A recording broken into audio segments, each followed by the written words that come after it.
principally here from thirstgym.com, and today we're talking about an exercise called the heels elevated transformer bar squat.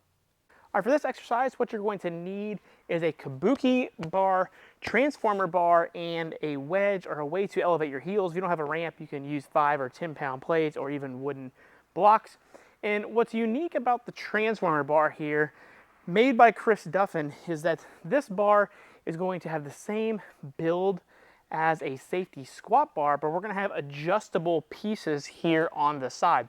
And so this adjustable piece will let me choose how the load is distributed across the exercise. So we have different choices here, and what it's going to do is going to rotate this sleeve and put that weight in different places from our center of mass. And so the options here are a hinge pattern, which would be like an RDL essentially. And then we have a low back squat and a high back squat. Then we move to a safety bar, a front squat, and then a goblet position. And so the more anterior you want that load, you go to the goblet position. The more rear or posterior base we want, like as in the hinge, then you put it all the way there, or you pick your purpose. And the thought process here behind this bar is that we can use this bar for all of those different needs and be able to load the bar up heavier than we would if we were, saying, doing a goblet squat, or if we were doing a regular back squat or a front squat, because the hands and stuff are out of the equation, making it more comfortable by this nice big pad here. Now, the reason I like the heels elevated option, at least in terms of the squat, so we're going to talk about just the squatting patterns today here, is that we can really focus on shifting our center of mass back by using the ramp and having this in the front squat setting, which is kind of like our default setting that we go to here in my gym whenever we use this bar. We'll also use it sometimes for the safety bar squat variation as well, or if we're just trying to get people to back squat without having to put their bar back on their back and their hands back behind them, that we can pick a different squat variation. I've never used the hinge variation for any of my clients or athletes, but you certainly can. The other small piece here is that you can also adjust the sleeve closer towards the center here. So I've got basically the biggest camber possible. This basically is like the levels of each one. So you could have theoretically like a front squat at level 4 here, and that's going to have the weight a little bit more out in front of us, more so if we were having it in the top notch, which is still going to bring it a little bit closer towards our body.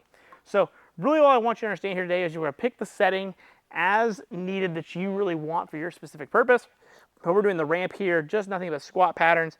And then these nice long handles are nice because we don't have to have our hands up by our shoulders like with a regular safety bar. We can actually reach forward. We're going to unrack the bar, make sure we got to hold those handles. Just walk back to our ramp or whatever you're using to elevate your heels. Notice that this weight here is out in front of me, basically where I would be if I had a front rack position from a front squat. And then I'm going to perform my normal squat pattern, big breath into my nose, go down, and then drive up into the barbell. I'm able to notice that by using this bar, I'm able to get nice and low with every single rep that I'm doing, especially with the ramp, keep my heels elevated, and able to form a nice big deep squat, and then I can rack.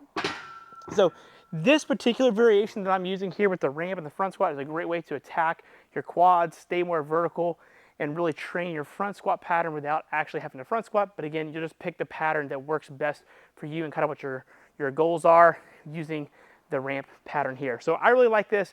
Obviously, as a general strength exercise, trained for general strength, 3 to 5 sets of anywhere from 1 to 5, maybe even 6 repetitions.